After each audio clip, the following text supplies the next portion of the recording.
गोमट सार जीव कांड का स्वाध्याय। सिद्धम शुद्धम पणमीय जिणिंद वर्णेमि चंद मकलंकम गुणरयण भूषणुदयम जीवस्य परुवणम वोच्छम।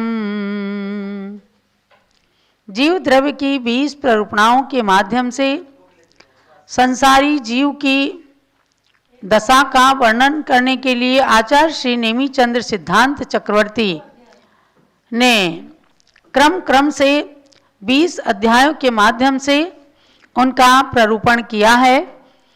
कल तक आपने वेद मार्गणा तक यानी 10 अध्यायों तक परीक्षा दे ली है। समझे राकेश जी? परीक्षा 2 बार में हो गई और आपने एक परीक्षा में भी भाग नहीं लिया है। अब आगे की परीक्षा में जरूर भाग लेना। अब हमारा 11th चैप्टर चलने जा रहा है। 11वीं अध्याय में या 11वीं प्ररूपणा है कषाय मार्गणा। हर जीव के साथ कषाय लगी हुई हैं। तो कषाय मार्गणा के द्वारा अब अगला चैप्टर शुरू होता है। सुह दुख सुबहु सत्सम दुख सुबहु सत्सम कमखेतम कसेदि जीवस कमखेतम कसेदि जीवस संसार दूर मेरम तेण कसाओ तिणम बेंती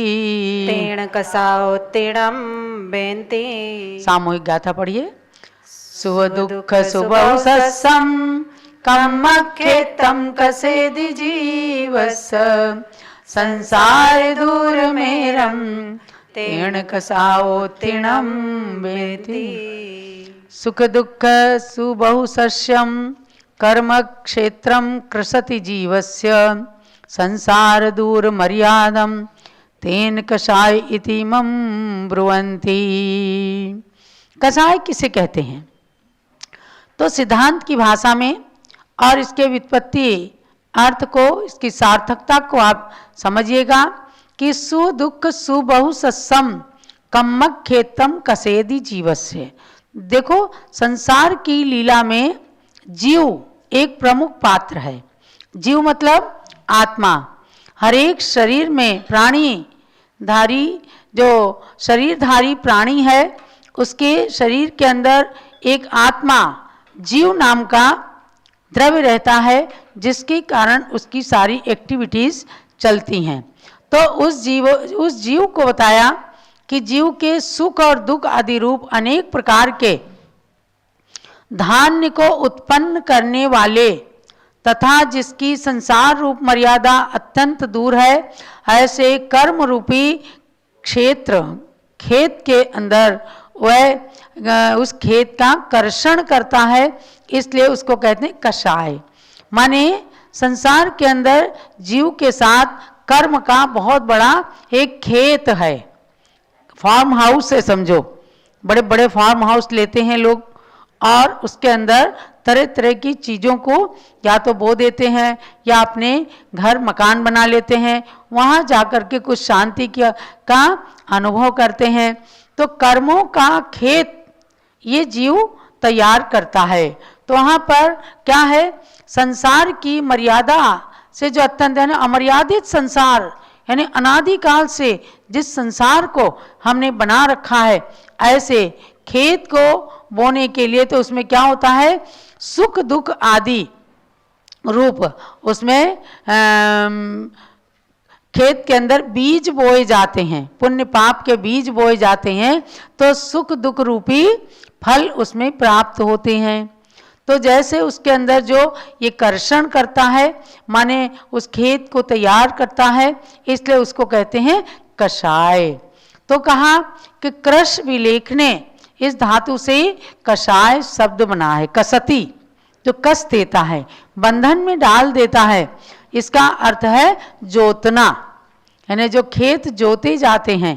तो कृष धातु से ये जोतने अर्थ में कषाय शब्द बना। तो कषाय शब्द से लिया कि किसान के स्थानापन्न है, यानी जिस तरह किसान लंबे चौड़े खेत को इसलिए जोतता है कि उसमें बोया हुआ बीज अधिक से अधिक प्रमाण में उत्पन्न हो, यानी फल दे। उसी तरह से कसाय द्रव्य की अपेक्षा से अनादि अनिधन कर्म रूपी क्षेत्र को, जिसकी सीमा बहुत दूर तक है, संसार की सीमा है क्या कोई? संसार की कोई सीमा नहीं है। जब उसका अंत करना है तभी वो सीमित हो सकता है। तो ऐसे असीमित कर्म रूपी क्षेत्र की सीमा जो बहुत दूर तक है, तो वह इस तरह से जोतता है कि शुभ अशुभ फल इसमें अधिक से अधिक उत्पन्न हो जाए। तो कर्म क्या हुए? खेत हुए, और जीव खेत के अंदर बीज को बोने वाला है, और उससे फल क्या मिलेगा? सुख और दुख। ये बात है कषाय की। और दूसरा, आत्मानम कसति इति कषाया, जो आत्मा को कस देता है, जेल में डाल देता है, जिस बंधन से मुक्त होना बड़ा कठिन होता है, उसको कहते हैं कषाय। अब आगे चलते हैं कषाय का कार्य और भेद।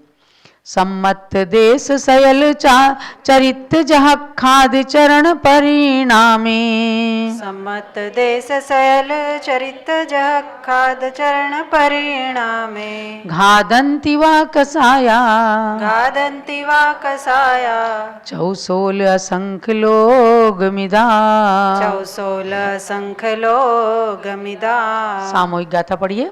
सम्मत देश सयल चरित जह खाद चरण परिणामे, घादन्ति वा कषाया, चौसोल असंख्य लोगमिदा।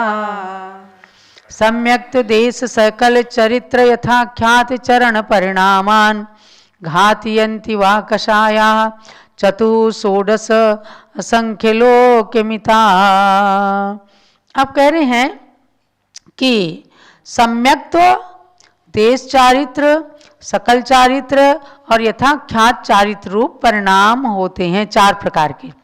तो उन परिणामों को जो कसे, घाते यानी ना प्रकट होने दे, उसको कहते हैं कषाय।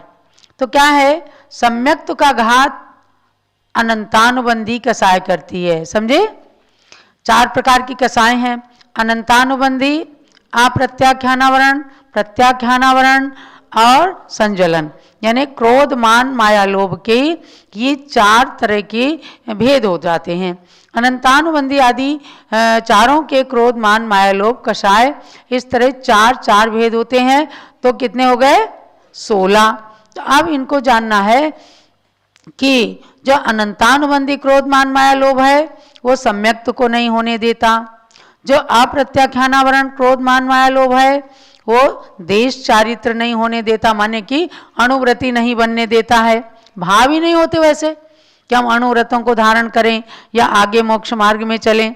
और जो प्रत्याख्यानावरण क्रोध मान माया लोभ है वो सकल चारित्र को, यानी जो सकल संयमी मुनिराज का चारित्र होता है वो सकल चारित्र 28 मूल गुण रूप वह प्रकट नहीं होने देता, यानी भाव नहीं होते, तो मुनि व्रतों को धारण नहीं कर पाते। और उनको सबको धारण कर लें तो जो संजलन कषाय है क्रोध मान माया लोभ रूप में, वह यथाख्यात चारित्र रूपी परिणाम को उत्पन्न नहीं होने देता, यानी उनका घात करने लगता है। कषाय गुणों के ऊपर आवरण डाल देती हैं। जैसे कोई पर्दा डाल दे तो सूर्य की किरण रोशनी ढक जाती है, ऐसे ही अनंतानुबंधी, अप्रत्याख्यानावरण, प्रत्याख्यानावरण, संज्वलन, इन क्रोध मान माया लोभ के रूप में इन कषायों ने हमारे आत्मा पर पर्दा डाल दिया, जिस पर्दे को हम खोलेंगे वह गुण प्रकट हो जाएगा। यानी हमने अनंतानुबंधी कषाय के ऊपर के पर्दे को खोल दिया तो सम्यक दर्शन प्रकट हो जाएगा। हमने अप्रत्याख्यानावरण क्रोध मान माया लोभ के पर्दे को हटा दिया तो आपके अणुव्रत लेने के भाव हो जाएंगे। हमने प्रत्याख्यानावरण क्रोध मान माया लोभ के पर्दे को हटाया तो मुनि व्रतों को धारण करने की भावना हो जाएगी। और हमने संजलन क्रोध मान माया लोभ के पर्दे को हटाया तो यथाख्यात चारित्र जो 10वें गुण स्थान के बाद मुनियों को प्रकट होता है। ऐसा चारित्र जो आज पंचम काल में बड़े बड़े मुनिराजों को भी उपलब्ध नहीं है, नहीं पैदा हो सकता, जिनके उत्पन्न नहीं हो सकता, ऐसा यथाख्यात चारित्र प्रकट होता है।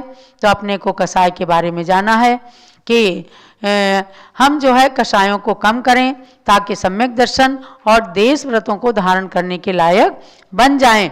तो हिंसार्थक कष्ट धातु से भी कषाय शब्द निष्पन्न होता है, बनता है, अर्थात सम्यक त्वादि विशुद्धात्म परिणामान कसति हिनस्ति इति कषायः।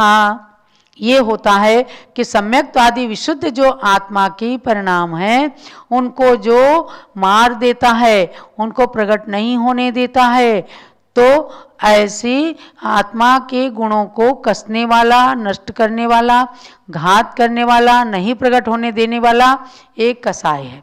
इसलिए कसाय के प्रकरण को इसमें कसाय मार्गणा के नाम से वर्णन किया गया कि जीव आकसाई नहीं बन सकता तो तब तक कम से कम कसायों को कम कर सकते हैं, कसायों पर थोड़ा थोड़ा विजय प्राप्त कर सकते हैं। क्रोध के ऊपर क्षमा से विजय प्राप्त की जा सकती है, मान के ऊपर सरलता से, कोमलता से, मृदु परिणामों से और ऋजु परिणामों से हम मायाचारी को जीत सकते हैं, और लोभ को शुचि परिणामों से, शौच के परिणामों से जीत सकते हैं। तो ऐसे कसाय के प्रकरण को आप आगे पढ़ते रहेंगे।